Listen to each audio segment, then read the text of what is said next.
Oh. Well. You have a complete echo, Brian. Yeah, I had two mics on there. Thank you, though. Now we should be fine. Oh, I hear somebody complaining in the background. He must be feeling a lot better. Oh, my God. Oh, my God.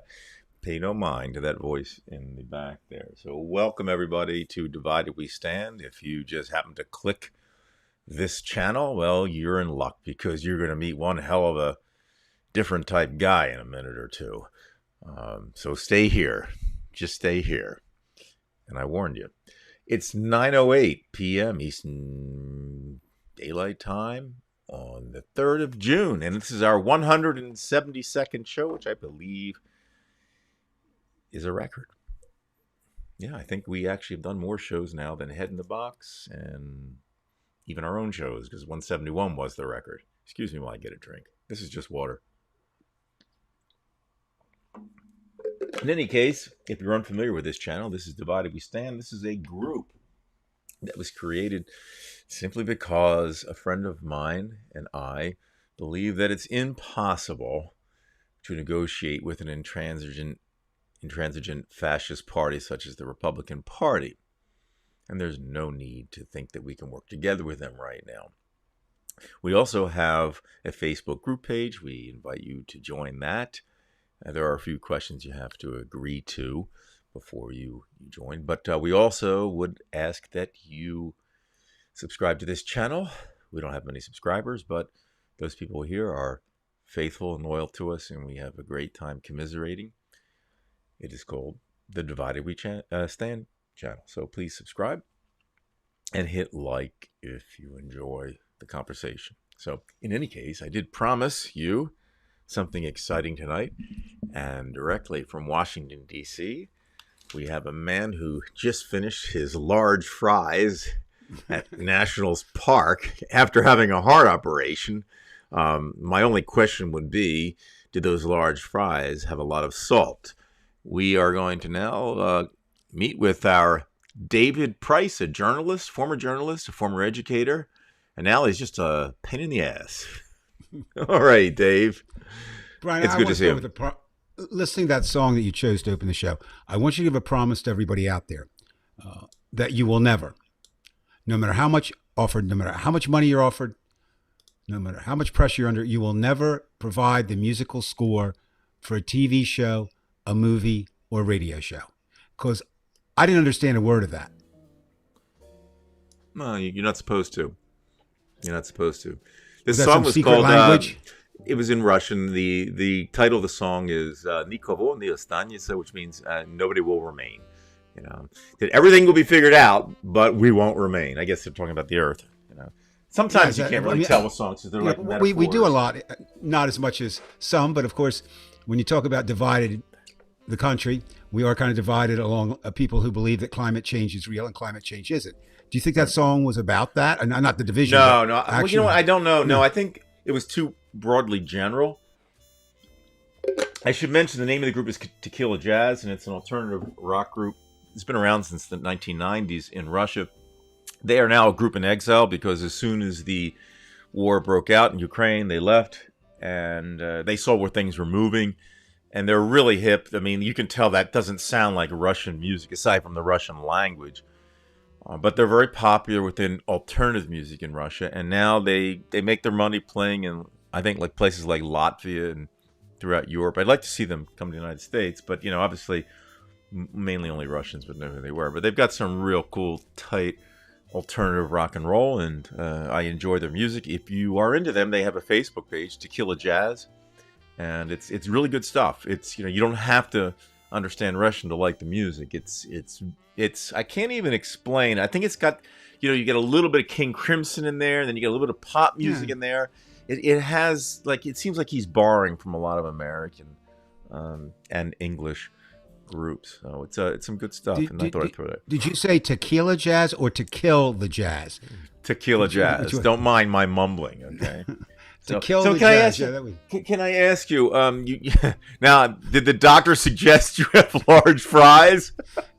Yeah, well, you know, life is an adventure. Probably not the smart. Well, I won't say it's the dumbest thing I've ever done.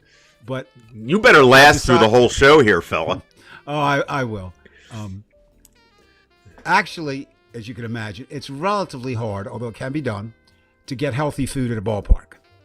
It's not designed for that. So I will say this: I could have gone full tilt boogie. It may well be. I attended my first baseball game in 1962 with my dad. Okay, first time I went to see baseball. I was 10 years old, Major League Baseball, and this may be the first time I've ever been to a game where I didn't have a hot dog. So I did learn you can go to a ball game and not have a hot dog. You can have a chicken sandwich and French fries that you can have, but not a hot dog. So we'll see. And did the fries Like have salt? Oh, absolutely. How can you have fries without salt? Look, Okay. hey, I'm going to cardio rehab. I mean, doesn't that count All for right. something? I guess one day of salt isn't that bad if you Well, wash it down. what's interesting is, and you make jokes about serious subjects. They say don't, but you do.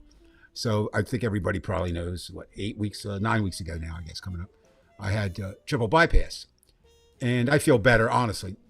Not only do I feel better than I did for a year when apparently I was having reaction with whatever was going on with my heart. And of course, they don't know how long that was, but I was a full year of illness, which attributed to some other things. We don't know what exactly it was. But, I talked to the nutritionists there at cardio rehab, and they said, yeah, of course, you have to decide what you're going to do. But moderation is what they suggest, Brian. So will I have, that's my one time for French fries for this month. We'll see. It's sort of like, what would I say? I don't say, you can't give up everything. That, of course you can. But I think if you eat heart healthy as much as you can and do other things in moderation, then you should be okay. We'll see. All right. Well, But that yes, sounds good, Dave. and the Philadelphia Phillies won. It was in Washington. The Phils were there, so that was kind of nice. I've been following them since 1960, so it was kind of nice to see that. It was Yeah, kind that of wasn't fun to that get the out year and- that they no 60 wasn't the year they blew it, was it? Or 64 they blew. No, 64. no, it was 64. I don't know anybody out there who's a baseball fan. I've said before, and I'll say it again. My interest in sports has diminished. As a 10-year-old, I was consumed by sports, and now I enjoy them. I don't really follow too many. Now you I follow consume Philadelphia at Eagles. sports. Yeah. They, what should I say? But it broke my heart. In 1964, the Phillies, my team, had not won a pennant since this year 1950. So I was born in 52. In my lifetime, they'd never won a pennant. They were in first place. They needed to win 2 games out of their last 10. 10, right? And they won. And they had a won two-pitcher one. rotation with Chris Short and yeah, somebody else. and Jim Bunning. And actually, Jim Bunning, Ty, this is a political show, Ty said he was from Kentucky. And after he got done his baseball career, he went back and became An a asshole. representative. Well, no, he became a representative. Yeah, I Republican know, but he was still an representative. asshole. Very, very conservative guy. Another very conservative guy from baseball, you think Steve Carlton. I mean, he's got some outlandish ideas Oh, I can about just things. imagine him. Great pitcher. So, and it's funny, you sit there and you watch baseball, and it's supposed to be the great American pastime. I don't know that it is anymore, Brian. I would think that it's been surpassed and will continue to fall. My grandson, who's consumed with sports since he was 8, he's now 14, playing 3 sports in high school next year. But he played baseball for a season and said never again. Sport's too slow for him. So and he's not alone. So it'll be interesting to see if you look at the rosters, which again ties in to Divided We Stand. In this sense, a large number of players, Brian, are Latin Americans, right? Right. From all over, Central America, Mexico, some Cubans come in. And, does that mean that our anti-immigrant friends on the right are going to start boycotting baseball? Because tonight I want to talk a lot about my concerns about where we're seeing this radical republicanism, or radical right, if you will, a cult, no other way to describe it, where they're really trying to force their views on Americans, and um, it's up to us to stop them. Right, which actually begs the question. We've all heard the question. Why did they do this? When did it start? But it seems to me that with a movement that has seemed to coalesce. I mean, you have all these lunatics from these individual states that somehow, there's no way in my mind that this couldn't have been planned at some level. Just like, for example, with the courts, with the Federal Society, it just seems to me, as Carlin used to say, you don't need a formal conspiracy when you have a coincidence of once, But I think for something like this, it seems to be there must be some type of Masonic oath or something. It just the coincidence is just so Well, great, Dave. What's your I mean, you can't say the truth, but what's your speculation about what's okay, going right. on? Again, speculate. And I always hate people who speculate, so I'll hate myself as I speculate. I think, it traces back. Oh God, traces back so far back. But I'm going to start. I think you start with Richard Nixon. And Richard Nixon would be considered a liberal today. Seriously, he would. I mean, by the right.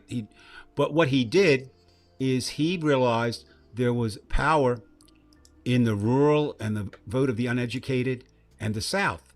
And at that point, they were Democratic, had been Democratic forever, right? Because, of course, as Republicans point out, they're the party of Lincoln, which is true. Abraham Lincoln was indeed a Republican. He couldn't get elected today in Donald Trump country, Right. but he was definitely a liberal, and he was a Republican. And the South, of course, blamed Lincoln for the Civil War. They felt, we're just going to go home. We got slavery. We got everything going for us. Just leave us alone, and we'll just secede, and we'll let that go. And Lincoln comes along and says no. Lincoln, interestingly enough, and you don't have to research this too much, it's actually in his memorial. While he is true, he did free the slaves. That part is true. But he actually said, and I'm paraphrasing here, but I think I'm going to get very close. If I could free all the slaves and save the Union, that is what I would do. If I could free some of the slaves and save the Union, that is what I would do. If I could free none of the slaves and save the Union, that is what I would do. So basically, his idea was not so much free the slaves. In fact, there's some indication that he was kind of sympathetic to the idea of African Americans going back to Africa. So there is, so it's kind of that mixed message that you get, from there. But anyway, Nixon comes along and switches that from the Democratic South to the Republican South. So that's step one. Then, as Joey just put up, you get, I think the next player in the game is Ronald Reagan. And Reagan was an interesting character in that he started out, I don't know if you know this, Brian, he started out extremely liberal. He was a leftist. That's right. Until he started working for GE and with the commercials. And that was, as an actor, he was a leftist, which was very common, in the 50s. Obviously, you had the HUAC Commission here and the Red Lavender Scare and, all those things going on. So that was a pretty bad time, too, just like now. But he had charisma. And he suddenly made it kind of okay to be a Republican. So now that kind of bolsters the Republican side. And then we get Newt Gingrich in play. And Newt is really where that's where the change occurred completely. That's where no negotiations. He said basically you sign this contract. Literally, if you're a Republican representative, you sign this contract which says we will not do anything with the Democrats because indeed they are the enemy, basically, of the America that Newt wanted. Now we've talked the show before. I just find it interesting that while he's sitting there preaching, his wife is dying of cancer and he's having an affair. Now, again, that's kind of unfair because I've said before, a politician's personal life is not necessarily reflective of his political life. Okay? Certainly, John Kennedy's womanizing was not reflective of the way he governed the country. Bill Clinton's womanizing. So But with Newt, uh, that's the problem. We all do that. Like, I don't like Newt because of what he stood for. So then I do take a swipe, which may be unfair at his personal life. And I think I'm reading a book now about magic and mysticism and the crazies in America. And it goes back, and basically the premise is Colin Dickey, who's written an interest, he writes some really fascinating books about oddities. Like he did Ghostland, where he just went in and researched ghosts. And he kind of does it from an academic end. And basically his is, I think, is the best take of why we're here where we are right now. He said, in times of change, in times of uncertainty, in times of fear, in times when people are looking back to a past, that's when you get radicalism. And that's what we have right now. There's no question that there are a group of people, maybe, we've talked about it before, Brian, you're asking my speculation. I think Barack Obama did something that I didn't see coming. And I don't know that he saw it coming. In fact, I kind of saw it the reverse. When he won the second term, I said, maybe we are coming around as America, right? Maybe we have kind of crossed, not a post-racial America, but my God, we elected a black man as president. And I honestly thought I really did think that we would elect a woman before we elected a black man, and we didn't. And then he won re-election. But what I didn't see, and I don't think others saw, was how much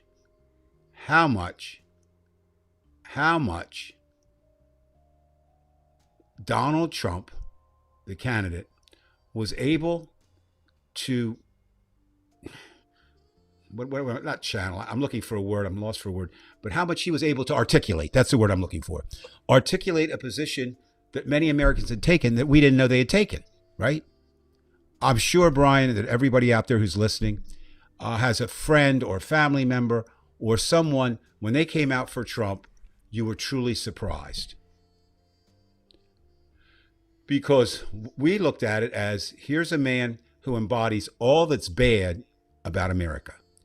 Yet the other side of this divide said, there's a man that embodies all that's good about America, or embodies a chance to get the America that I want. All right. So, how do we get here? Donald Trump glides down a golden staircase in New York. And as I've said it before, I'll say it again, it bears repeating. The biggest con man in America since P.T. Barnum, and he may even have surpassed Barnum. There's nothing about his business that's good. There's nothing about his name that's good. He has no moral center. People get frustrated because you being one of them and others, hey, he's done all this criminal stuff. Why can't he get caught? Well, maybe his time is running out. But at this point, if you look at the polls, and we've cautioned to watch the polls and what they mean and how accurate they are. But if you watch the polls right now, Donald Trump, with all his failings, and there are so many, I can't even begin to count them, is the leading candidate for the Republican nomination of president. Right. And it looks like we're gonna have a replay of 2020, but both candidates' popularity is way down. Right? They're negatives. Because there's two numbers that they look at. They look at your positives and your negatives. And Joe Biden, whether you like the man or not, are you in the dark for a certain reason, Brian? My wife just turned off her lights in the other room, and it shut off mine. We have this computer. I put them back on. Don't get scared. People were really liking the show. That's really good. Dave's lit up, and Brian's not. This will be a good show. So, Brian, how do you think we got here? Do you have? What's your take on it? I'm not, a person who believes in conspiracies. Although this past week, we heard about the Attorney General from Texas, how he's now saying, now that he's in hot water, that the Democrats actually won. They hadn't stopped the mail-in ballots, and Beta, O'Rourke had won. That actually, I don't know if he was talking about Hillary or not, but that Biden won the state of Texas. Now, I don't know if that's true or not. All I know is I think that at the most fundamental level, we got here because the Republicans were shrewd, and they took their grievances to the local levels.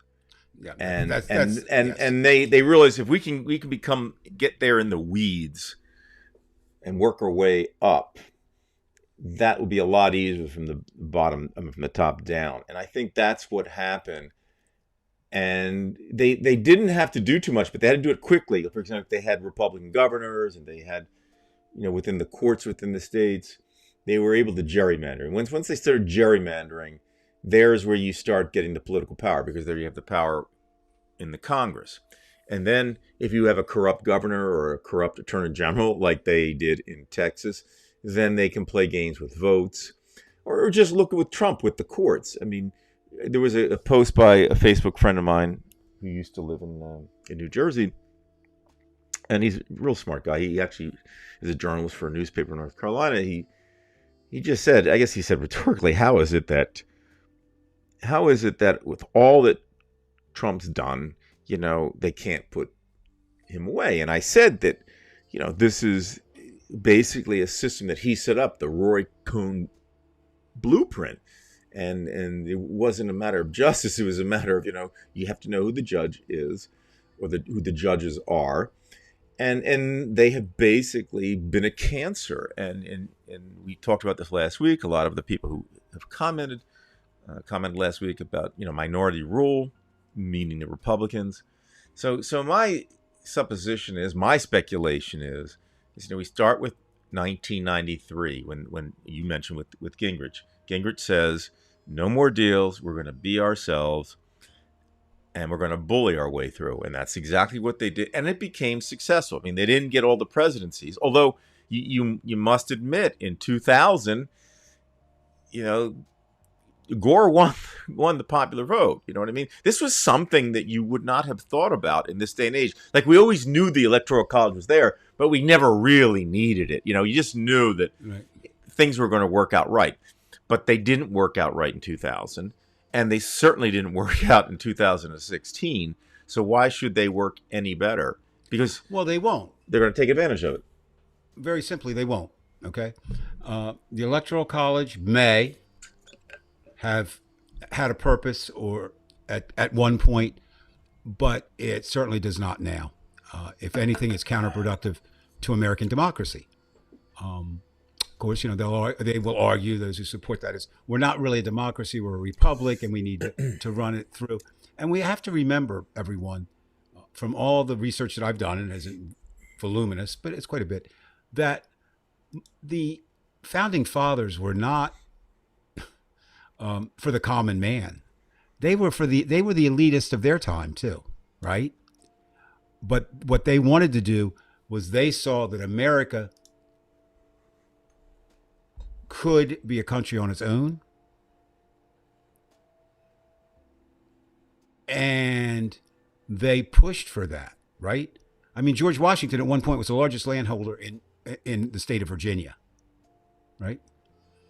So, when we kind of have to lionize and deify these founding fathers, but if nothing else, they could only be, and they're not, but even if they were perfect men, they could only be perfect men for their time, right? But unfortunately, they set up a constitution that is very difficult to change. Very difficult to change. I really entertain anybody tonight who could see a way to change the Electoral College. I cannot. Right, there's no way. Again, thonce you have, they're in the weed. They are the weeds now, so you can't. Well, do it. The problem becomes, you need so much. You would need, the lawmakers in Washington would have to declare a constitutional convention, right? It's not going to happen. It's not going to happen.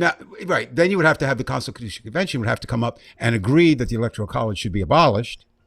And then it would go, the day that happened, it would go to the Supreme Court. And there you go. Not to the Supreme Court, but to Superior Court, work its way up through state, federal court, to the Supreme Court. And I would assume that the current Supreme Court would rule that it was indeed unconstitutional. They would find some way to do that within the parameters of the law. So, what you said, though, Brian, I think has to be repeated again and again and again for all of us who want to make a difference or feel we should, you really have to work locally. Right. Now put up the Judy. Yeah, you Trump see, is because symbolic. this touches on something that, because I think it's like parallel with what I'm talking about. Because like let me just, Judy, you'll forgive me I'm just going to requote it here myself. It says, Trump is a symbolic representation of an underlying issue that was growing. His open ignorance made all the racist and sexist flood the gates. And there's no doubt about those people. They are there, and they're about 30% of the country, whatever you want to, estimate in terms of numbers. But I'm thinking that on that level, I think there's just a general idea that there were that 30% out there, but the ones who weren't just overtly racist, they were the ones, again, this is just me speculating, again, this is all speculation, is the idea that they saw the demographics of the country changing, and they realized that, again, they couldn't win these votes at the national levels, and in some cases not at the state levels. So this movement to do what they're doing, in many cases, what we would consider illegal with the gerrymandering, and again, it becomes legal because then you get the courts behind you. I think that it's kind of in tandem with the fact that they're doing this local thing. I don't think it's only the racism, but I also think it's just a mentality. It's a mentality of stupidity, but it's a mentality of greed. It's a mentality of legacy wealth. It's protecting whatever was there. And again, within that, you have the race. I don't think all Republicans are racist. In fact, there are, I still can't get over seeing African-American Republicans right behind Donald Trump. However, I would say many of them are. And even if they say they're not, they are, because they don't even realize that they're racist. Or I'll give you an example. In the city where you live, or the city next to where you live now, and where I lived for 59 years, a city called Bridgeton, New Jersey. Once upon a time, it was a Republican stronghold, and the black population, which Judy is aware of, she's from the area, was growing. So the Republicans reached out to a gentleman who was deceased, Solomon Riley. Solomon was a nice guy. But if you go out and look at any tree in your yard, the tree was smarter than Solomon. Okay. Mm-hmm. And he became a figurehead. And I think there are some, people who really shouldn't be where they are, but they are because they're a figurehead. Then there are others who just realize it's a rise to power, right? I mean, think if you can convince Republicans to vote for an African American, think of where Tim Scott stands right now. There's only one, right? He's the only one in America. So I think there is, some of that. I think what Trump did, we've talked about it before, but I think it bears repeating, is Trump kind of made it okay to talk about things that were never talked about before. He didn't have to hide behind anything. He just came out and said Mexicans are rapists. Okay, whoa, Jack. And there is. I mean, there's Brian. I don't know if you said. I mean, I don't sense it because I'm not one of them. But I mean, I see it. There is a tremendous fear in white America of they're losing America. I mean, that's what they're reacting to. I think they fear they're losing it in education. But see, that's the question I have, Dave. When the mentality of somebody saying, "I'm losing America." What are you losing? I mean, that's the point. How have we lost America? What they're saying is, are we losing a color? I mean, it's like saying I'm losing my super red shirt. Like as if it really matters. Well, it is. I think a big issue, a huge issue, and I'm going to talk about it quite at length tonight, is they feel that America is becoming immoral in their take. Right. This, of course, is a religious right. But it's also, I mean, rights. What's the graphic everybody uses? Rights is not a pie. If you take some out, then the other person doesn't get that part. I mean, rights should just be for everyone, right? I mean, that's just the way it should be, but it's not. So let me jump in a little bit here and talk about some of these concerns I have from, we can say, Trump-led We can say DeSantis led. Right now, probably one of the two of them are going to be the Republican nominee, and one of them, if the Republicans win, will be the next president of the United States. So I grew up, in the 50s and 60s, idolizing librarians. I loved librarians. They were all women because it was a woman's job, right? And they were always looked at as kind of that spinsterly thing. And I remember one of the people who probably had more to shaping me than, or one of the definitely top 10, maybe one of the top 5, was a little old librarian for the Quaker Church called Miss Lippincott. And I spent a lot of time in Salem, New Jersey, and she managed, I say managed, she went to the Quaker Church every day, right? And she was there kind of as an overseer or whatever, but she also ran the library there. And she just let me read everything. And the same with the Bridgeton Library, the local libraries. Yeah, Judy, we'll come back to that, but I think you're right. Silly Wonka's coming up and linking Tim Scott and Lindsey Graham. Right. We'll have to look into that. Okay. Maybe they're together. Who knows tonight? But anyway, librarians, right? Kind people, helpful people. They were the internet, Brian. If you think about it, they were the internet before there was an internet, right? In other words, you didn't know something, you'd go to the librarian. Well, lo and behold, we get to 2023 now, and this radical right, idiotic, God-fearing, minority-hating groups have singled out librarians to attack. Why? Because librarians are open and want to believe, most librarians will say, let people read what they want to read, right? And make their decisions based on that. So I don't know if you're aware of this or not, but in the past 2 years, 7 states in the United States have passed laws or in the process of passing laws in which librarians could be imprisoned for the books that they allow people to take out. Let me repeat that. Librarians could be imprisoned and face fines. I'll just give you a couple of them here I took down. Give me a second here to look at a couple of the fines. I think Arkansas right now, and I know that you lust after Sarah Huckabee, but just for a minute, let me attack her. Sarah is the governor now, right? And so this is her law, right? I mean, the governor's. Well, I'm not a body shaming person, but she, at an intellectual level, is very ugly. Her thinking. Well, is I think ugly. I agree with that, and her dad's no prize. Oh no, he's a horrible. That I will say, he's a horrible bassist. I was going to say he's not. He's not. Paul is playing one note at a time. Anyway, Arkansas is the most draconian right now in the nation.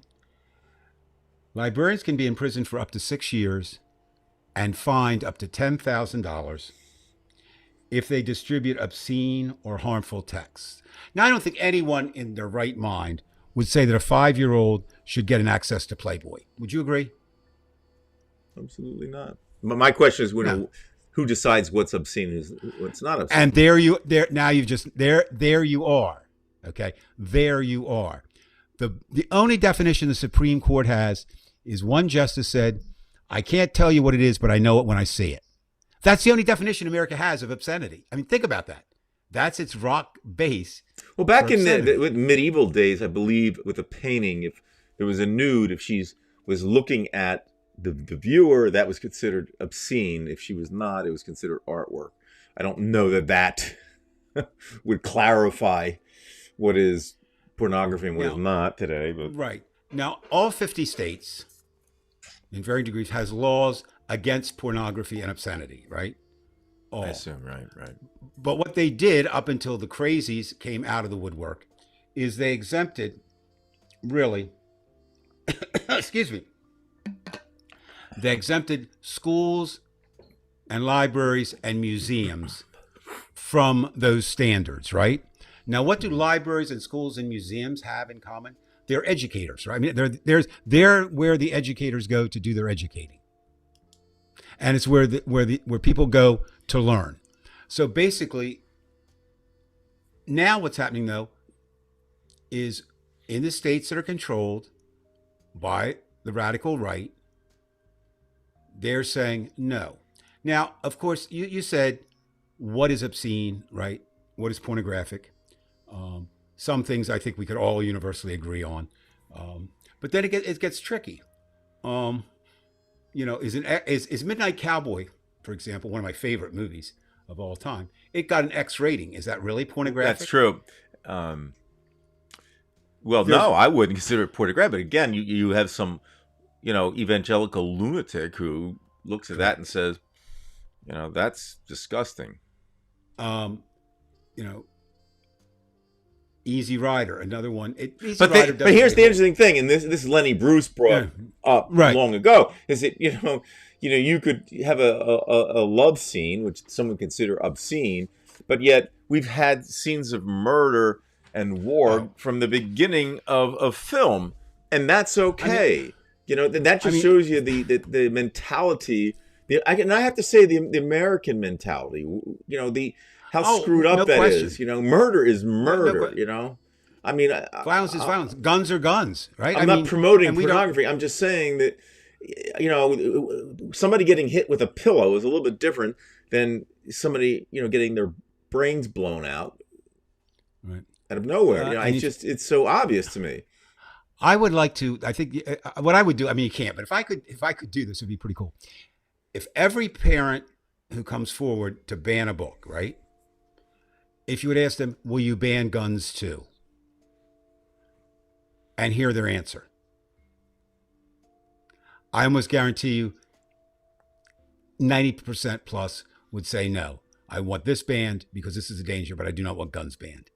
As you point out, Brian, I haven't seen a book kill anybody recently. I haven't seen a painting kill anyone recently. No, not unless it falls over your head. It's not going to do anything. I've seen guns quite a bit. Now here's a new person we're to bring to the show, okay? And I didn't know this person until this week. Idaho State Representative Jaron Crane. Now, Jaron Crane happens to belong to a party. What party do you think he might belong to? If he's from Idaho? Yes. If he's from northern Idaho, for sure he's a Republican. He's a Republican. Of course he's a Republican. I'm not sure who that is. What's your grandfather's name? Hey, Siri, I love that. I love Dave, that. you have a Paramour back there or something? I have Siri on one hand, Alexa on the other hand. Oh, it's just great. They all come join the most bizarre. Now that was pornographic there. She's under the table. What's your grandfather's name? I don't know what's your grandfather's name. No, Siri, it's okay. Thank you, but it's okay, Siri. I'm not sure who that is. What's your grandfather's name? Siri, my grandfather doesn't really enter into this, so thank you very much. And if I really want to be obscene, and I would add, but she's off, go fuck yourself. But I'm not going to do that. All right. Okay. So Crane comes along and he supports, he supports imprisoning and fining librarians and teachers. Now we open up the door to teachers on the front line. And this was his quote. Think about this as a teacher, Brian. If teachers and librarians are scared to do their jobs, that confirms the fact that there is indeed material in their libraries that is harmful to minors. Now, he was responding to reports from the Idaho Education Association that this threat was causing great consternation among teachers, which it should. And his logic, think about this, or lack of logic. If teachers and librarians are scared to do their job, that confirms the fact that there is indeed material in their libraries that is harmful to minors. There's no cause and effect there, right? There's no relationship. This gets to the heart of the thinking of supposedly even the legislators. There's nothing behind it. Now, the good news is that teachers and librarians and common people are fighting back. And the most encouraging news I heard on that front this week came from one of the most Republican states in the union, Utah. So what's going on in Utah, right? Mike Lee's what's going on. Well, that's true. And Mitt Romney's no prize. He's no prize either. Right? I just want to read this. I don't usually read like leads. For those of you who aren't journalists, lead is the first paragraph, right? This is one of the best first paragraphs I've read in a long time. Okay, it's an Associated Press written by an Associated Press writer.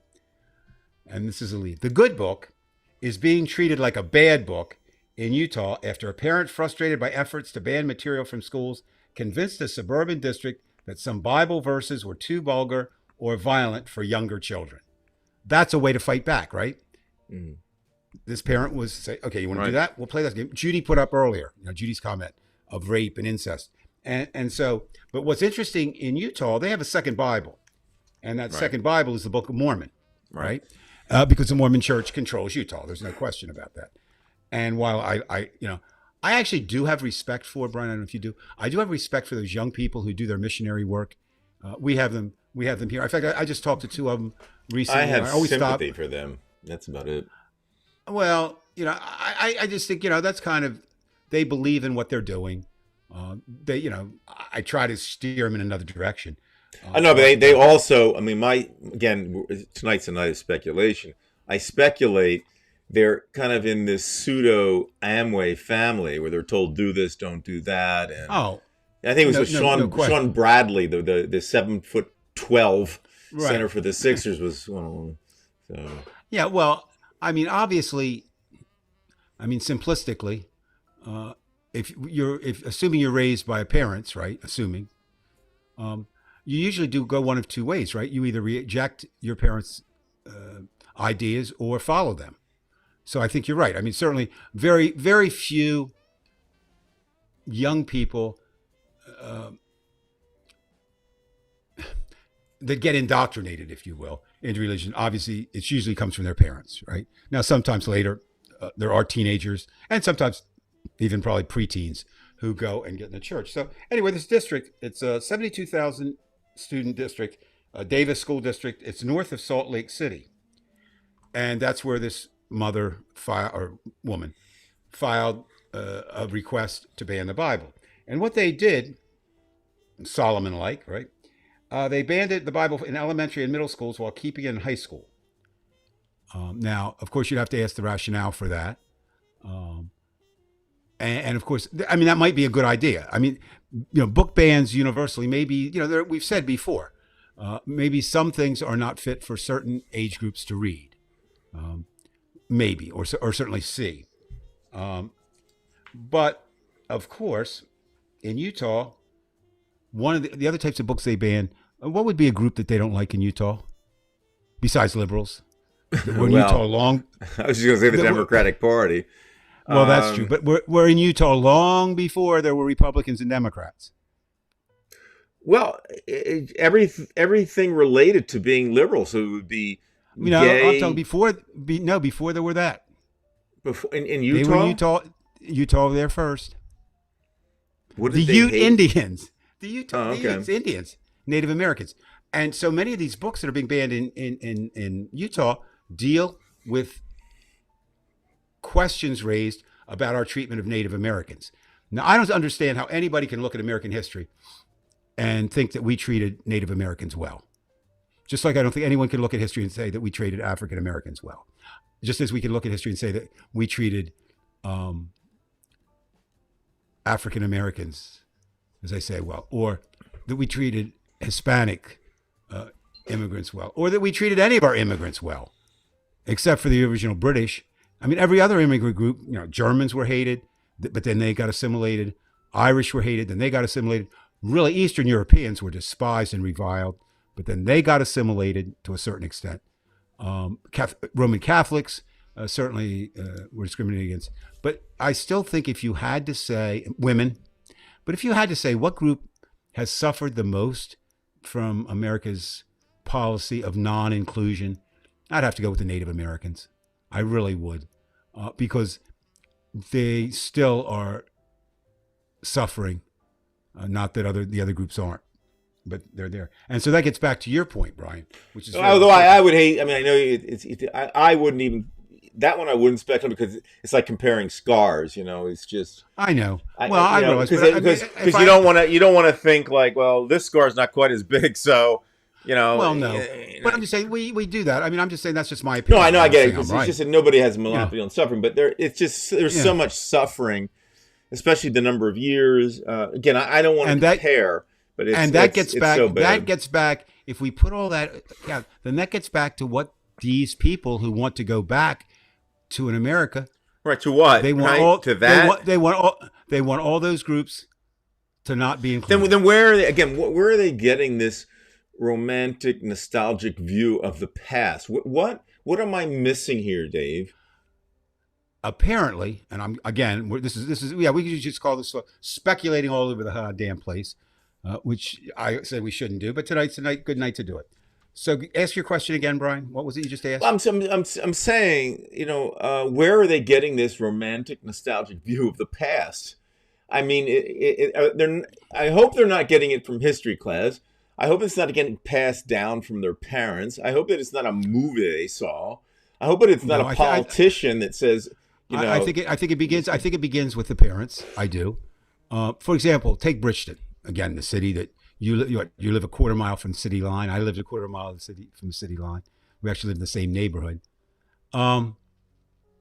It was a one factory town. Right. Ladies and gentlemen, maybe some of you out there came from a one factory town. It was the Owens, Illinois glass plant. They came in. They said, "Look, we will take care of this city as long as you keep all other glass manufacturers out." And they did, and it worked up until the glass plant left. And whether it's the coal mines in West Virginia, the glass plants in South Jersey, maybe the ranches in Montana, it begins with this look back of it was better then. Now, here's a fact. Owens, Illinois, in the 1940s and 50s, early 50s, would not hire black Americans. They didn't. You could have searched that factory over and found maybe two, and they were legacy, right? Somehow. So, so when they think about Owens, Illinois, they think white, and I think that's what so many people are thinking, white. They don't understand that 7 of the first 8 American presidents held African American slaves. Now, we can debate forever on was it the time, were they evil for doing it, whatever. You really can't put. It's really difficult to put a modern view or a modern understanding on the past. But it's still certainly, as I've said before, and I say again, anybody who wants to go back, make America great again. I just have one question. I said, give me a year when it was great. Give me a year when it was great. Well, not only that, David. Yeah, I understand you have to judge things as they were then compared to now. But by the same token, we can't look back at the Catholic Church and say that they were correct. Like you can't give them a pass. What happened to Galileo? You have to say like these people believed that the universe was made of ether. So yes, it was a different time, and had we been in that time, who knows how that would have affected us. But we do know that 2 + 2 = 4 now, and we do know that you want to be in the future. And I guarantee you, these very people who are nostalgic to the past, if they actually went in the past for more than an hour, they would be the first one to get the hell out because they I can't take a shower. I can't keep clean. I'm going to disagree with you on one point. I don't think that every white American male would say that. Until he, would go back.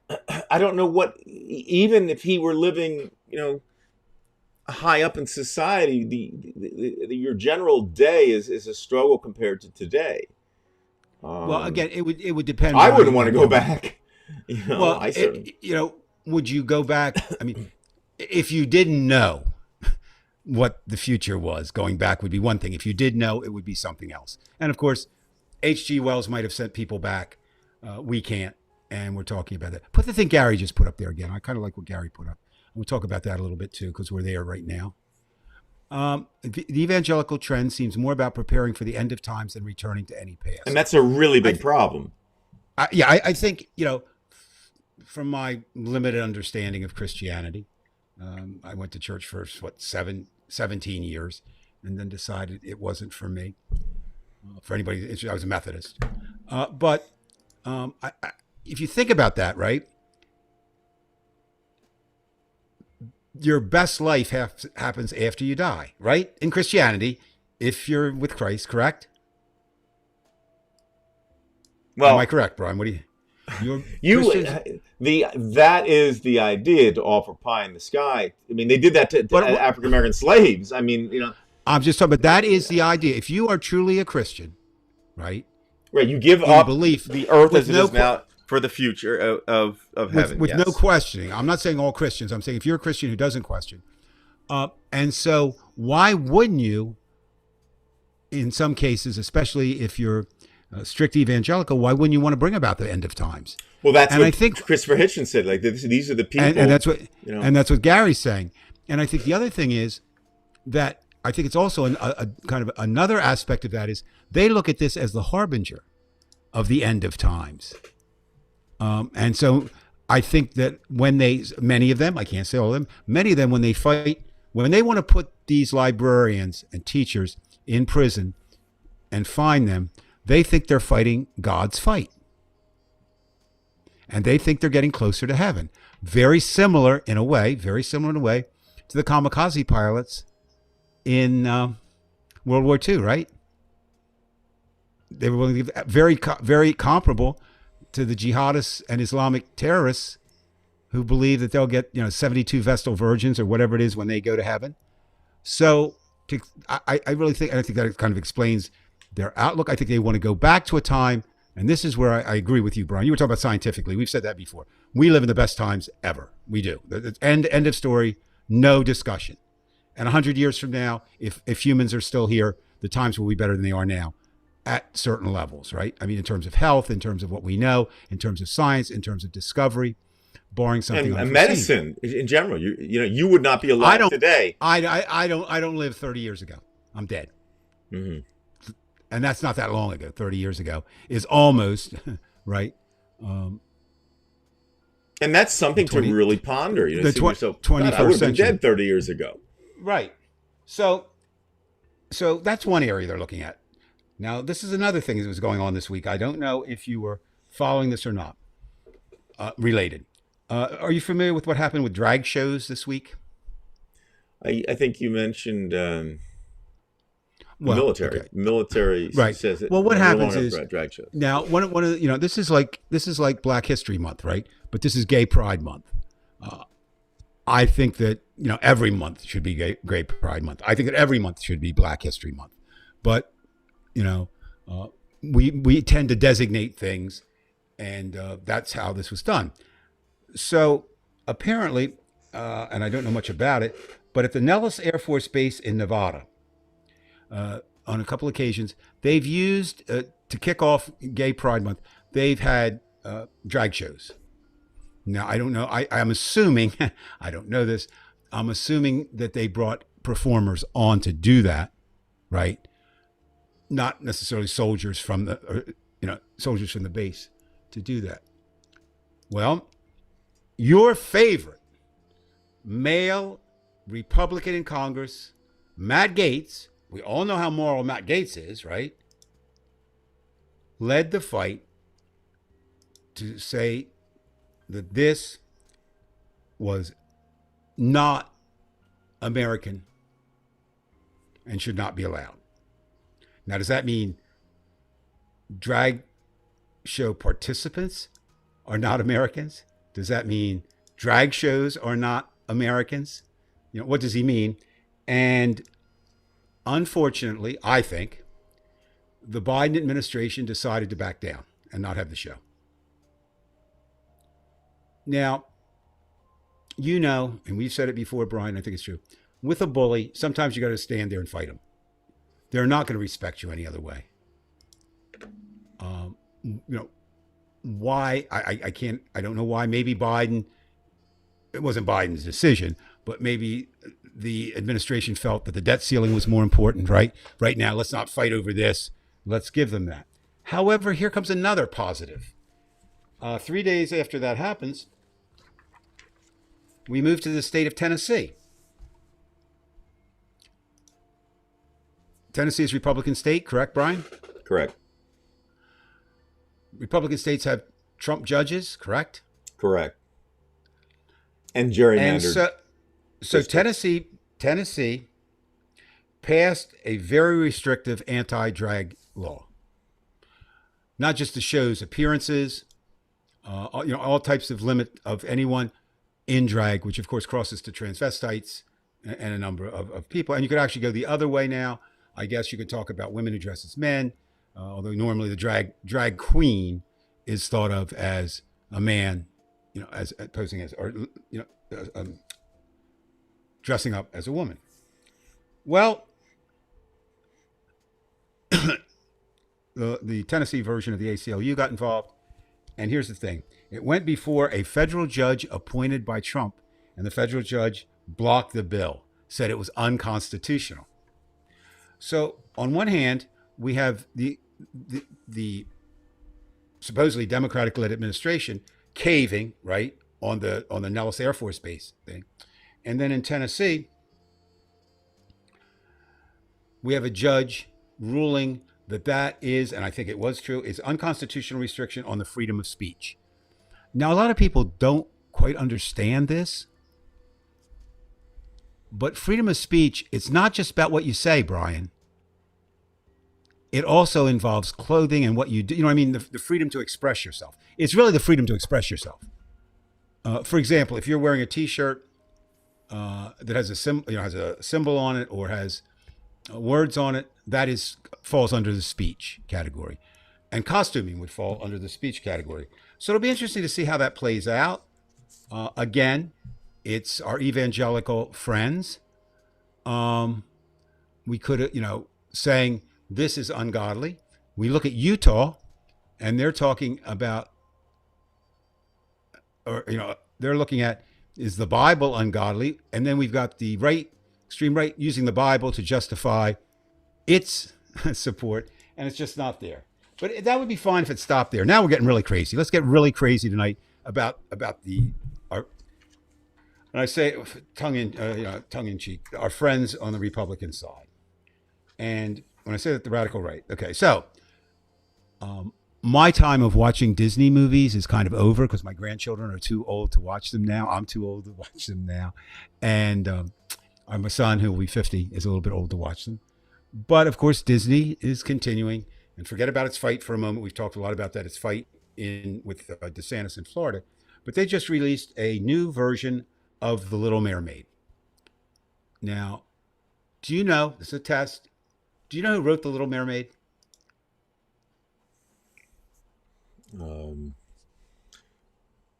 I don't know, but I'll bet he was a whale of a writer. Robert Fishman. No, that was Herman Melville with Moby Dick. He was a whale. Right? Okay. No, I have no idea. I didn't watch that kind of shit. It's getting it. No, the book goes way back. Hans Christian Andersen wrote it. Who wrote fairy tales? So it's a fucking fairy tale, people. It's a fairy tale. It is not real. Whoa. You're telling me that mermaids aren't real?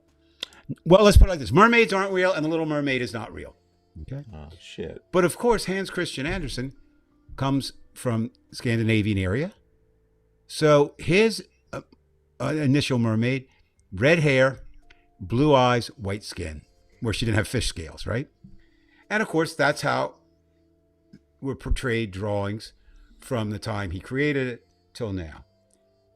Disney comes along and decides to change it in the live version. It just came out last Friday. And Halle Berry is cast as a black Little Mermaid. And that sat real well with people, right? It did not. Since the release of that movie Friday on Twitter and Facebook, a professor totaled it up. There's been 1.5 million comments against Halle Berry being the new Black Ariel. And a film and media professor at Norfolk State University, Norfolk, go Virginia. Her name's Dr. Kathy Jackson, said this, and I like to point this out. I think this is interesting. This is Dr. Jackson talking. I'm like, why are they going on and on about this character who doesn't exist in real life? But we live in a society that's ready to jump on anything. I mean, 1.5 million comments against Halle Berry. Halle Bailey being the new black Ariel. Really? And that's got to be the response. Got to be the response. Now, she really hones in on it. And I want to give another quote that she made, and I think this kind of ties in to the theme of the show tonight. When people protest about things, especially when it is a representative of people of color, they either say it is historically inaccurate or that is not the way I remember. That is what's really driving this. That she isn't red-haired, blue-eyed. It's not the 1989 Ariel that they remember seeing or one from their childhood. They want to reject her. That is what they say, but what is really behind it is the image is black. We don't want a black woman portraying our icons. Can you think of any other reason other than direct racism where anybody would object to a black mermaid? I can't. First of all, I don't understand why they even pay attention to it. Right. A mythical character that doesn't exist, created by Hans Christian Andersen, taking into account that he probably never met a black person in his life. Again, this goes back to the mentality, Dave, and you're talking about mythical characters. In a certain sense, again, this whole thing we were talking about with nostalgia for the past, no real reality. They're no different than the people who thought the universe was built out of ether, thousands of years ago or a couple thousand years ago. I mean, this just, to me, Brian, proves the idea that these beautiful things that we have rest, on the shoulders of those who, they were the ones who drove society and made things happen. Those few people who could think logically and do some brilliant things. But this type of thinking, I find it just absolutely absurd and disgusting. Because, as you said, first of all, this is a mythical character. But again, this is the delirium they're in, that somehow that should matter. Like what color is Santa Claus? I mean, why is that a problem to you? Because they are racists. It's that simple. Why? If you weren't a racist and you brought up Santa Claus, that's a good one. Why would you object to a black Santa Claus or a black Ariel Little Mermaid? And the majority of images in media are Caucasian and they don't want to change. You are correct. But guess what? America is changing, right? It's estimated that within the decade, 15% of Americans will identify as LGBTQ. That's going to be a pretty large group, right? You've got a large group of African Americans, a large group of Native Americans, all the people that aren't part of this, this America that the right wants, and they're terrified. Now that doesn't excuse them. I mean, I'm just saying they are. I mean, I think it's stupid that they're terrified. If anybody can explain to me why I should be upset whether a person is gay or straight, I'd love to hear their rationale by it. The only thing I'd be able to fall is that's interesting. And Joey, I'm not going to. I have to interrupt for a second, Dave, because Joey sent me a video from a former student from, I'm going to say 30 years ago. Joey would know better than I would. I'm not going to mention any names or like that, but Joey sent me the video privately, and this was a student from Cherry Hill, and he just went on this long tirade about why we should follow Jesus and why homosexuality is an abomination. And I saw the hate spewing from him. And I thought, and he's telling about everybody, hold on, you've got to hold on to your beliefs and we got to stop this. We're right, they're wrong. And so he's co-opted Jesus, obviously. That's the first thing. But it bothered me on different levels because this is a student whom I knew, and I'm saying he went retrograde here. I mean, I'm not saying everything was perfect back then. I don't remember enough about him, but he was not like that. Right. At least not seemingly. And I said, well, why do people, as you say, why do they care so much about whether there's a homosexual next to them. I mean, I don't. I just I Well, don't. first of Why all, is it a? I mean, again, maybe it's my naivete. Why does no. it bother you so much? First of all, it's ignorance. Okay, that's number one. It would be interesting to know how many people who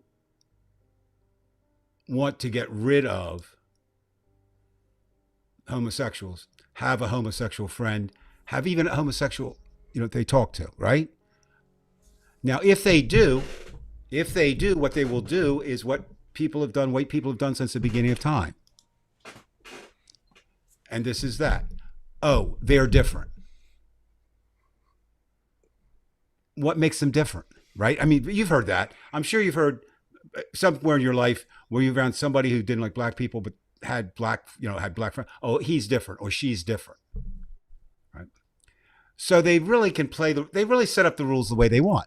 So they want to get rid of gays, but if they have a gay friend or somebody they know is gay, well, that's okay. Anthony's absolutely right. What is the threat?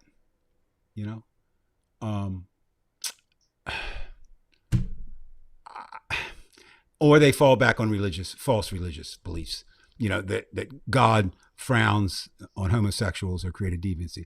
I would make the argument, if you want to believe in God, if you do,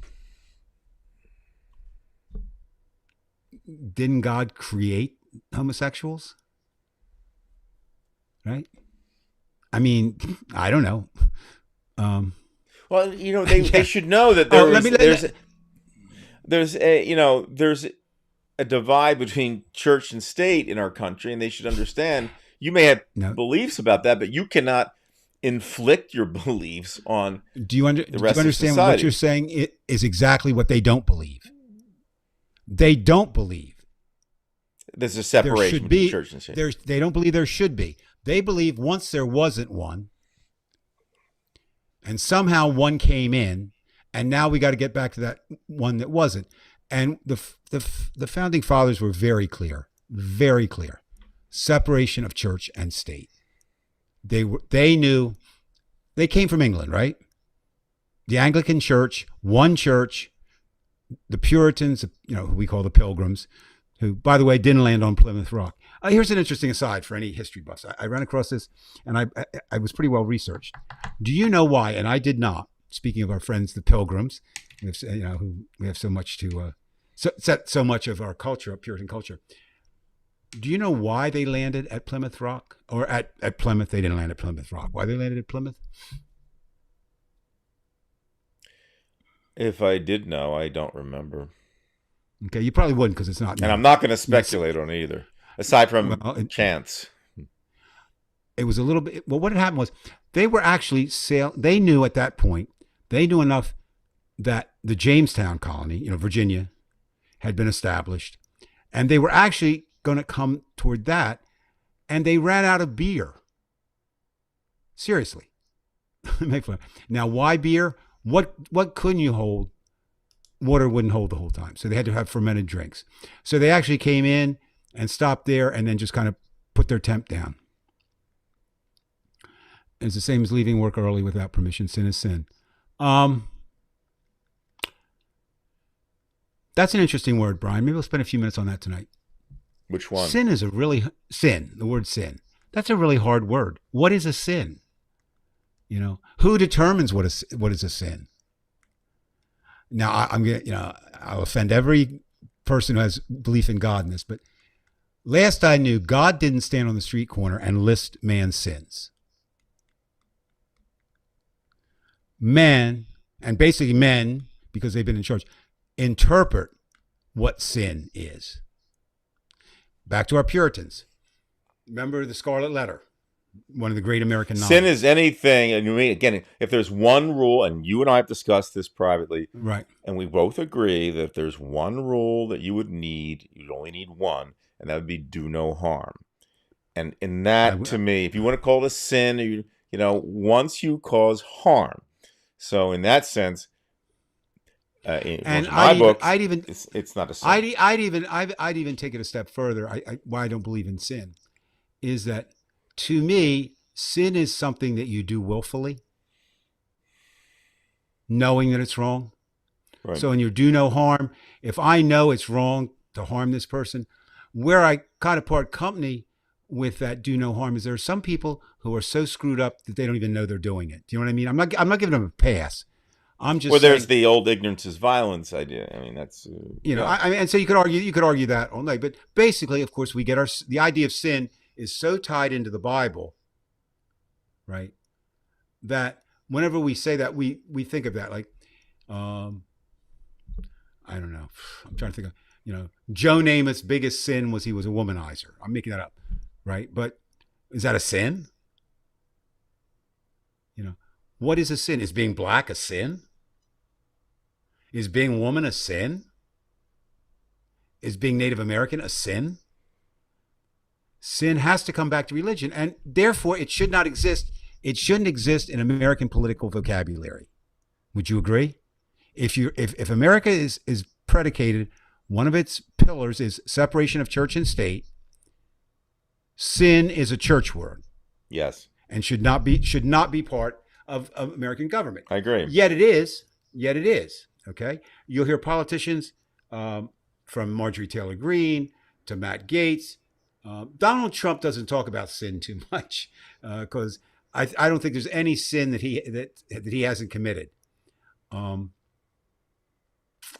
But it worries me from this standpoint.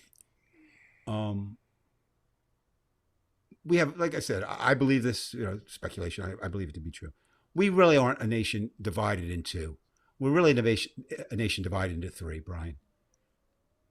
Republican, conservative, radical right, Democrat, liberal, left, and I don't give a fuck is about a third.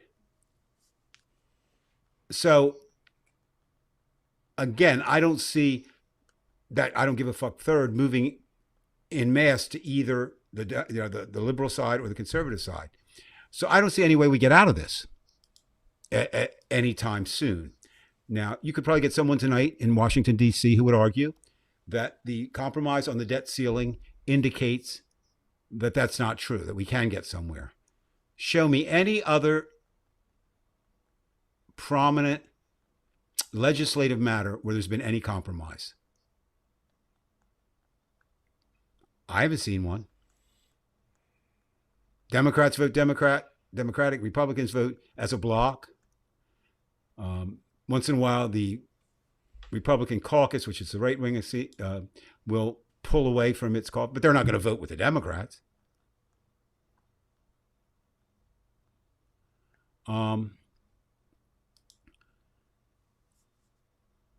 What do you see? What do you see tonight in the next 25 years? Let's put a thing on it. So that'll be what what would that be? 4 elections, right? 4 or 5 elections at that point. What do you see? I mean, we're eyeing the evidence. I mean, we're eyeing the situation now and trying to rationally do something that can't be done and predict the future. But that's what we're going to try to do. What do you think? Are you asking me for the next 25 years what? What do you see happening? Well, I'm going to have to look outside of the situation and think of our society just in terms of we are animals and we still have the instincts that animals have to a certain degree, food, sex, territorial imperative. I've talked about that on video. If I'm going to take myself outside of this without emotion and how the universe works, I would think 2 things. One, that like all species, we're going to be generally headed in the wrong direction as in terms of survival. On the other hand, balanced with that, we have what we've been talking about, and that is that society has generally done better, and that's because of technology in general, right? I mean, you have the toilet, then you can have cities. Now we have things that you don't need horses to fight in wars. Those things are good things. Um, but I think in general, for the next 25 years, um, we see a problem between Eastern Europe and Western Europe. We see climate change, people going to be moving north because they just won't be able to survive in certain areas of the earth, which most of the earth you can't survive on anyway. I don't want to be, the guy who delivers the bad news, but I see this thing just continuing and really not getting any better. If I'm going to be honest, I am going to be the guy who, dies in 1943, not knowing whether the Germans were defeated or not. It'd be nice to have the idea that we're going to get through this, but not all countries get through us and through this. And as you've said, we weren't great to begin with. We used to be able to solve the world's problems, but look, I just read the reports today that the Chinese battleships are probably better than ours, and they have a larger navy than ours. And now we have competition. We have students who study 12 hours a day over there, and they have over 1 billion people. Everything is headed toward a shitty experience because you have exploding population, we have problem with food. Dave, I can't see anything really good in the next 25 years. If anything, it's got to get worse before it gets better. See, I think we are going to die, Dave. This is going to be sad, but you and I, we're within the same age group, basically. You and I are not going to see many good things before we go. Yeah. Well, I think... Well, what do you say? Well, I agree. I'm not so concerned politically, although we talk a lot about it, and I don't like what the Republicans are doing. And I think we need to fight them every chance we get, with everything. Right, you can't give in. But I'm more concerned with the environment and climate because American politics is not worldwide. I mean, yes, America's still, I'm just saying. I mean, it's not climate change. That something bad happens in Africa and we get a new disease out of it, right? Is the end of the world. I mean, American politics is not going to cause the end of the world unless we get a president who would just say, I'm going to push the button, or the joke was, and again, this is making light of a very serious subject, that Donald Trump had 2 red buttons. One, he would push and they would bring him a Diet Coke. And the other one, he would push and the nuclear missiles would launch. And just hope he doesn't, make the wrong choice. It would be interesting, Mr. Wonka, to ask Trump that question. I don't think that anybody has. That would be an interesting question. Mr. Trump, do you have morals and ethics? And if so, could you give us some statements that demonstrate how you would show that you have those things? He doesn't. But it would be interesting to hear him say that, right? But, a lot of times, I think we will. Again, sitting back, watching the disaster, it's like watching in slow motion the car wreck. This race between DeSantis and Trump is going to get so fucking ugly. So ugly. I don't know if you saw already that Trump has released an ad indicating that when DeSantis was a teacher, that he had parties with young girls. Okay. Indication tonight, I'm sure, that Mr. Trump, or maybe Mr. DeSantis or maybe someone else, if Mr. Scott is indeed single, there'll be a whispering campaign. Because again,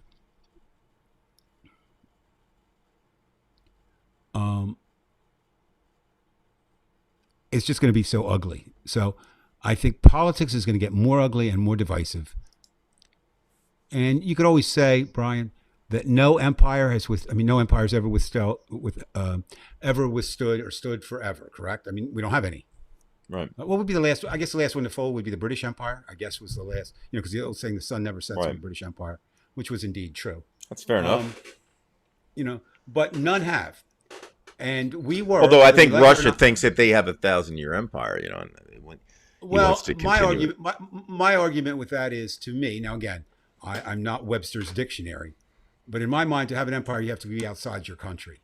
You know what I mean? And Russia, yes, I know you could put together Belarus and all the former Right. things, but I think you have to be a presence other than where you are. Maybe even Well, they seem to think because they have 11 time zones that. Well, I mean, yeah, that's true, but it's still Russia.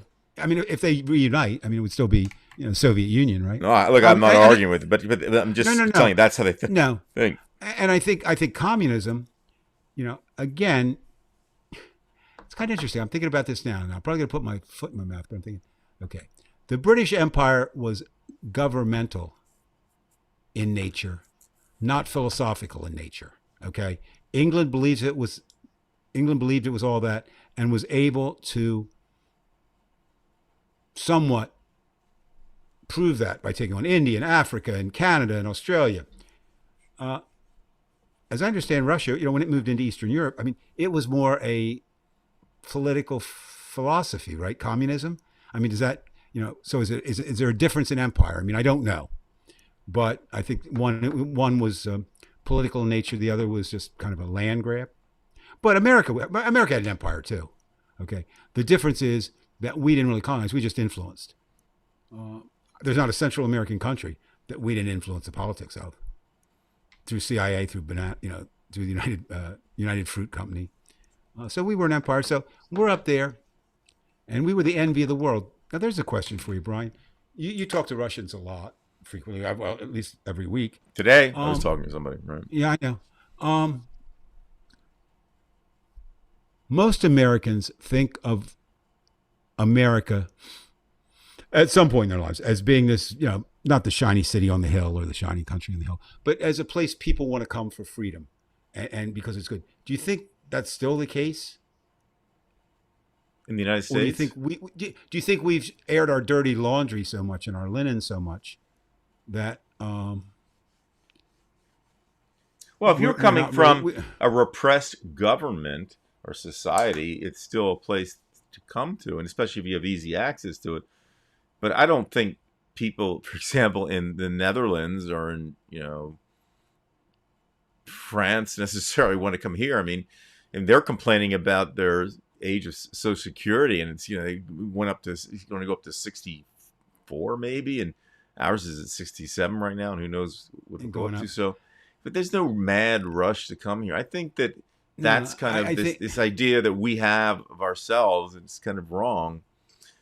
I would agree. I mean, I get been fortunate. I've been able to do quite a bit of traveling outside of the United States in some areas, and the question always was that you would get is, what the fuck happened to the great American country? Now, they weren't looking at it as we were, but they were looking at it like the question that's central is guns. I mean, we're the only country in the world that has stand your ground. They don't have that in Russia, do they? No, you don't have guns in Russia unless you're hunting. I mean, there you are, right? If there's murder, it's you'll notice in Russia, it's definitely like more like 19th and 18th century with murder. Like the woman was hit over the head with a lamp, and then the guy hit somebody with a brick. It's right. Still, Or Putin decides to poison somebody. Right, with Novichok, it's just, and that's what I guess what upsets me most about the Republican right is the fact that they don't treat large groups of human beings as human beings. And that is not a good thing. I saw an interesting T-shirt quote almost, and said, "Tell me when the good guys have banned books." You can't.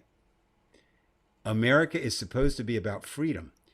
And what the Republicans want to do now is put limits on the freedom. They want to decide who gets the freedom. And basically who will get the freedom is anyone who agrees with them. And if they get in power, they're going to define what freedoms we have. And that's why you never get it back. Remember, as a teacher, Dave, you always remember the unions. When the unions would say, if you give up something, just be careful because you're never going to get it back. And I think that's true. And it's hard. I mean, I talk about this third that are not interested in politics or not voting. A lot of them are just struggling to survive. And I understand that, right? I understand that if you're struggling, on a daily struggle to survive, maybe that's not the top issue on your plate. But I would say that it should be, because done properly, it should be able to help you in your struggle to survive. So you want to make sure, if nothing else, from a selfish standpoint, you want to look at which person will help you. Now, that's where it's going to come down to in this election. It does every time, but this is going to be another clear cut. Let's assume for a moment Joe Biden is the Democratic nominee for president, which is the way it appears now, right? At this point. And let's assume it doesn't matter whether it's Donald Trump or Ron DeSantis. They're one and the same in that neither one of them espouse American ideals as I believe them to be, or should be. Very simple question. Everybody should be able to answer. Actually, two questions. One question is America better with Joe Biden as president or Donald Trump and Ron DeSantis? And then getting even more personal, am I better? Now, obviously, the majority of wealthy people would probably go Republican because that's where it's supposed to be, right? But I mean, I just don't. And of course, we've talked about before, but it keeps coming up. The big issue, one of the biggest talking issues in Washington D.C. is age, right? You've got the senator from California, Dianne Feinstein, who should. I'm sorry, Hillary disagrees with me. Clinton, and I respect her opinion. I think Dianne Feinstein should resign today. She's physically incapable of doing the job with no indication between now and she's already said she won't run in 2024. She will not be able to do the job between then. She should step down for a lot of reasons, but that one. But the age issue comes up. Biden this week. There's something we can talk about. Joe Biden tripped. You saw that, right? Yes, He I fell. did. Now, he's not the first world leader to fall. And he did fall over a sandbag. But it's just the way he fell. He had an old man fall, It was just... I got that. You know who also had an old man fall this week? Actually, last week. I'm sorry. You? No. Bruce Springsteen. Oh. He's He your fell boy. off a stage, 73 years old, so 7 years younger than Biden. Now, there's a lot of concern about Bruce. Are you okay? Nobody said, right, he should stop playing music because he fell. Right? I understand it's different, but people are worried about Joe Biden. And, maybe they should be, except I would say to them, if it ain't Joe Biden and Joe Biden's a Democratic nominee, it's going to be Trump or DeSantis. Is that what you want? That's what it has to come down to. This election, you get so tired of hearing that. This is the most important election in our lifetime. Well, 2016 turned out to be a very important election. Absolutely. 2020 was the comeback. And so 2024 is round 3, right? And again, we know. Look at how DeSantis is running Florida. Is that what you want? Is that what someone wants? And there'll be people who say, yeah, that's what I want. Okay? And that's where your third comes in. Trump will spend his whole presidency doing two things. One of which he did his first term, and that's finding things to benefit himself. But he will also be so vengeful and seeking revenge. And he's already said what one of his first acts will be. It's to pardon those involved in the American insurrection at the Capitol.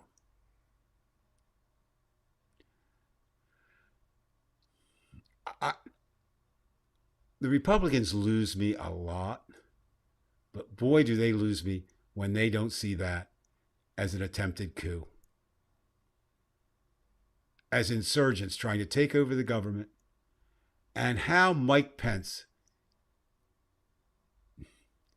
even would want to be president of a party that's run by people who want to kill him. They want to kill him, Brian. That's not made up. No, I understand that. And, why is Mike Pence running? Well, there's a couple reasons. I don't know this. One is he was in position to run for president at one point, and maybe he naively thinks nothing has happened to change that.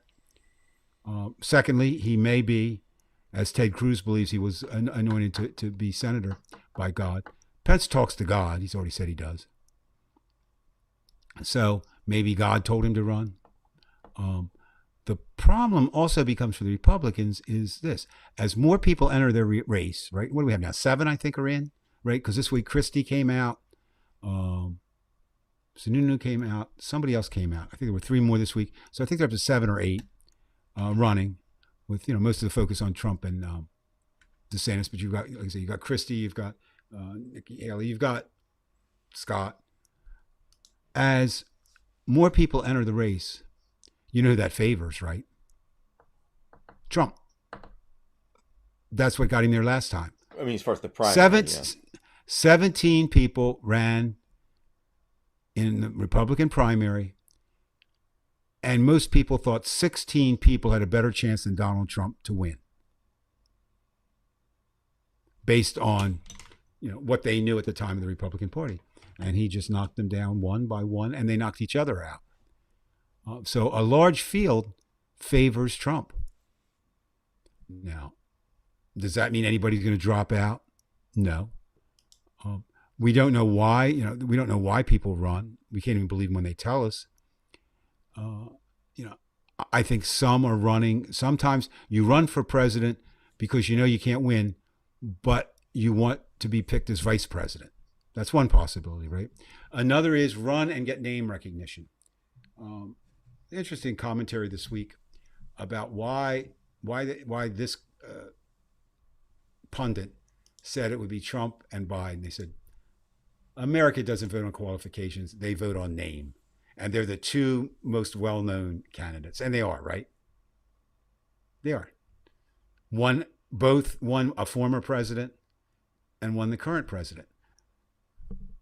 And Judy, you're absolutely right. I don't see that person right now. If the vice president were to run, she may be the finest person in America, but I just don't see her winning. Real quick, Veg lost one of his pets today, and so we offer our condolences. Condolences, always. Nobody's favorite, but given the alternatives, he's the only choice. I assume you're talking about Biden. Yes.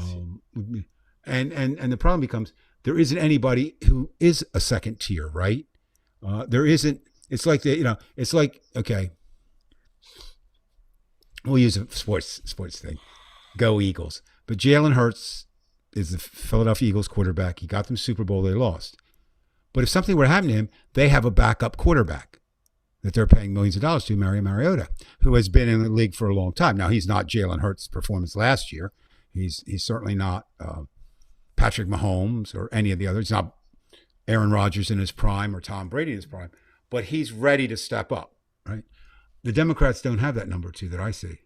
You and I've talked about names and thrown them around, but nobody. I don't think anybody. If and I believe this, that name recognition is the single most important thing in victory, right? More than anything else. Party affiliation. Let me rephrase that: party affiliation and name recognition. So name recognition comes into the party, and then the party affiliation is depending on the numbers of people who vote. But it's going to be tough because Biden is going to do things between now and then that gives him a record. DeSantis has no record, right? I mean, he just has Florida, and a governor is not the president of the United States. It's a world of difference. Trump has a record that I hope people would reject, but appears that a lot of people don't. I mean, I don't get it, Brian. We're back to what you said earlier. I can't quite wrap my head around how you could be certain groups, how you could be a woman and be for Donald Trump. I don't get that. Well, again, we mentioned why do you see some African American people, behind Trump in these rallies? And obviously, they're getting paid to do that, but right. But people are people, and this for what we consider logical, people will do anything, and there's individuals who do anything, for their own benefit. Some people are just ignorant, as you said. We talk about the 30%. Right. There's the idea, the determinism behind that they grew up in areas, and literally you have geographic areas of determinism because they're all like really conservative MAGA supporters. So why is it going to change? I know. I was talking to my granddaughter, and she's somewhat frustrated living in Alabama. And I keep telling her it's a great place to live because you learn what not to do. Right. Don't be. Yes, it's tough, but it's interesting in that sense. It does spread down. I mean, Audrey's 15. She's definitely more liberal than I was at 15, and living in Alabama, she kind of stands out, or so many of her friends. But it's hard because, again, we're saying most of her friends just parrot what their parents say, right? They're in the church. They're Republicans. The Democrats have three heads, and of course, Audrey realizes that's not true because both her parents are Democrats. But even there, Brian, even in Alabama, it comes down to cities versus rural, because actually, there's a Democratic mayor in Tuscaloosa. There's a Democratic run in Birmingham. Right. I mean, those cities in the South, of course, will tend to be liberal. And Montgomery. So what it becomes then is, the focus will be in this race, as it was before, but so much, it'll be, will there be more urban voters than rural voters vote in states that matter? And what will suburban Americans do? Because that's. And I would also add to that, what will certain states do during the election? Again, I go back to the beginning of the show when I had mentioned Texas. Texas, right. We don't know with the mail-in votes what they're going to do. And don't forget the courts. So we have this incredible problem that it's going to be difficult in these swing states like, well, I don't know if you can call Florida a swing state, but who knows? Well, I think there are three states that everybody thought were Republican. Three states that everybody thought were Republican that could be up for grabs. That would be Georgia, Florida, North Texas. Carolina gets close. And if you want to put a fourth, if you want to put a fourth state in there, but let's assume that they do go, then you've got your equally four. You've got Pennsylvania, Wisconsin, Michigan, Wisconsin, and Minnesota. So you've got that. Those 8 states will probably decide the election. And again, I don't trust them. I mean, this is that part of me that it just says, like these people have been very effective at that grassroots level, and that does not just mean the school boards. This means that they've entrenched themselves in the courts. There are the Gorsuches of the local areas, and right. That's going to matter. And I think it's interesting too, as you look, if you look nationwide right now, school boards are becoming much more political. Right, candidates are running, book banning or those kinds of things being a key issue. Also, the idea of how do you treat your LGBTQ students, and you've got the two sides. But let me ask you this, Brian. Okay, if you were a Democratic strategist, the biggest Democratic strategist, so you're with Joe, right? And who would you fear more running against? Let me rephrase that. You're not running against anybody. Who would you fear your candidate, Joe Biden, more running against? Donald Trump or Ron DeSantis? I would definitely fear DeSantis more because he may be able to attract some of those 30% who don't know any better. I think that 2020 showed us that people realized, at least 53% realized that, this guy's a real danger. And I don't know that they'll know that. I don't know if you get 53% who will think the same about DeSantis. It might be 50-50. And then, we'll get to 2000 again. If it comes down to Florida, who's going to win. It's not funny, actually. I don't know why I'm laughing. It's not funny. No, it is funny, Brian, because it's so ludicrous. it's like there's hanging chads from, the Gore Bush election. And we come back around, kind of full circle, bring the wagons back around to the really two wild cards in the election: Electoral College, right? Right. And Supreme Court. Mm-hmm. Yeah, Judy, you're absolutely right. I involuntary servitude. Well, it's like, it's a euphemism, okay, which doesn't begin to describe the horror of what Black Americans, enslaved Black Americans, had to endure. And it didn't end with the emancipation. You went into Reconstruction, and Reconstruction led to Jim Crow, and Jim Crow didn't stop until about 1964, and still had residuals, right?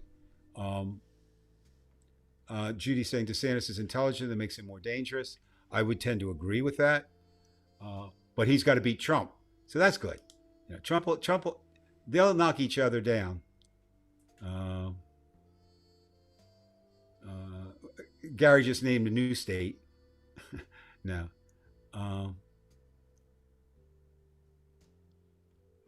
And there's an interesting race out in Montana. John Tester, who's a Democratic senator out there. And you say, how could that happen? He's there, but they say this time he is vulnerable more than he's been before. So, you lose a couple seats in the Senate. Remember what we say, it's 51-49, correct, right now. But you have two Democrats who you can't really count on. Right. Manchin from West Virginia and Sinema from Arizona. Sinema is already facing a challenge in the primary. She will be primaried. But the thinking is that she'll pull out of the primary and run as an independent. That's what they're saying in D.C., whether that's true or not. Manchin will never. I can't see Manchin ever changing parties, because he gets the best of both worlds. He says he's a Democrat, but he votes Republican, right? So he has really the West Virginia, and I don't think. I may be wrong. I don't think that the Democratic Party wants Manchin not to run, because they figure, okay, yes, he lets us down, 40% of the time, or 57% of the time, or whatever it is, or on the biggest issues, but he is a Democrat. So, and that's the other thing. The focus of 2024, as it probably should be, will be on the presidential race. But, the real power comes down to the Senate and the House, because if the president, I've said before, and I really believe this is true, the president really only sets the tone for the country. Yes, he can do certain things and that type. Now, who do you think, Brian? We talked a little bit about the debt ceiling, and now it's been resolved for now, and it won't come up again until after the election. Do you think anybody? I mean, I hate to do it as a sports thing, but do you think anybody won that or lost that? How do you see that playing out?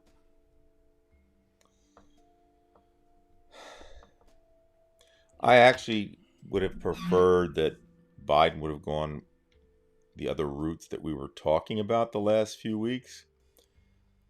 I don't believe, as long as there are no winners in the negotiation, there are no winners. And I don't know, I just know the pipeline they're still going to do with West Virginia. I do know, I think what bothers me most would be the cutting of IRS agents down. I mean, because you need those IRS agents to go after the not if you're Republican and you're wealthy. Right. Well, that's look, it's also the party of legacy wealth. This is why this is continued. We talk about the racism that's passed from generation to generation, but it's also the legacy wealth that's passed. And so you inherit your $200,000 from your parents' property, and you're basically on easy street, where the next person born with a sock, and that's that. But yeah, I don't know, Dave. I just think that there was no. I can't consider us a winner just because he was able to negotiate um, I don't think that we. I mean, I don't know. I don't know enough about it. I just know that we lost IRS agents. I think that's bad. Um, Do you think it would the, have been better, Brian, to not have, to have bypassed or not been able to resolve it by the June 5th deadline? And go, I mean, I don't know. no, I would say no. I just said as long as he would have done, like he would have gone to the Treasury and tried to do something there, because he could have done that. I think he could have minted a coin. But I think Biden, because he's imbued with this idea that, he's able to make deals on both sides of the aisle, and he wanted to do it that way before he would have to do it the other way. Well, you know what? I'm thinking about what you just said, and okay, so Joe Biden spent most of his time in the Senate at a time when compromise was still doable. All right, and the big and he was actually. Because of who he was, I think, because he did come from that blue collar background, maybe he was pretty good at getting in and shaping things and running things, and maybe that is a drawback to age. I'm sitting here thinking about myself, and I'm thinking about music, and there comes a point when I would have known every band playing in the Washington D.C. venues, right? The big venues being. The Verizon Center, Merriweather Post. In the summer, Merriweather Post, Wolf Trap, and Jiffy Lube Live. They're the three amphitheaters. And Brian, I probably know less than a quarter of the bands playing due to age. So, does Biden not live in the past so much, but so shaped by a past that he can't handle this new present? I mean, I don't know. It's an interesting, point. I'm sure he feels good that America is not going to default. Now, we don't know. I guess that in itself, if that's your good, if that was his goal, he got that. What did he gain other than that? I agree. I don't see that he gained much. But maybe that's what he wanted, and maybe that was best for America. The problem becomes that we look at things. Well, what did we win as liberals? Just being able to hold no, on to something. See, they got things that they didn't have, and when we didn't get things that we didn't have, we were able to keep it. So I don't know how you call that a victory.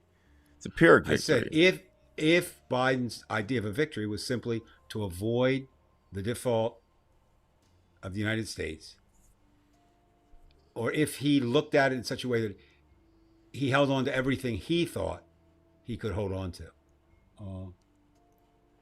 Well, he's got a year and a half to go, and he's going to have to figure a lot of things out. I don't think we really know who the real winner of this will be. No, and that's. If McCarthy gets dumped, I'll consider it a win. And again, is Kevin McCarthy the big winner? If you're going to look at it, I mean, in politics, he did. I think the Republicans did get more. Now, they didn't get as much as the real radicals, Boebert and Green and Gates and all that group wanted. But he was able to show that he could marshal the troops enough to get it. I have no idea. The more I think about it, I really have no idea why anybody would want to be in politics. But I could imagine. I know.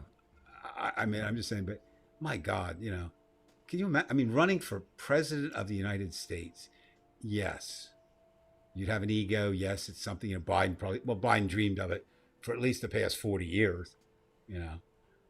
Trump, again, I think that might be the irony. I firmly and fully believe that when Donald Trump entered the Republican race, he had no idea that he would be president. None. It was a calculated move to mess around a little bit. But once he found out he was president, everything popped. Of course. And he became a 15-headed monster. I don't want to be like, I'm the dumbest man in America, but I really honestly, up until I saw Chris Matthews' eyes in Pennsylvania on election night, I couldn't see Trump winning. I just couldn't. And until he did, and remember how sick I called you up, and that was about it. Oh yeah, And that was It's a very depressing you night. know what you know what I think it was too. I was very disappointed in America, and it's not nice that it's not nice when your country disappoints you. Now it's disappointing. I mean, it disappointed me at previous times, but I really mean if you look at it in my lifetime,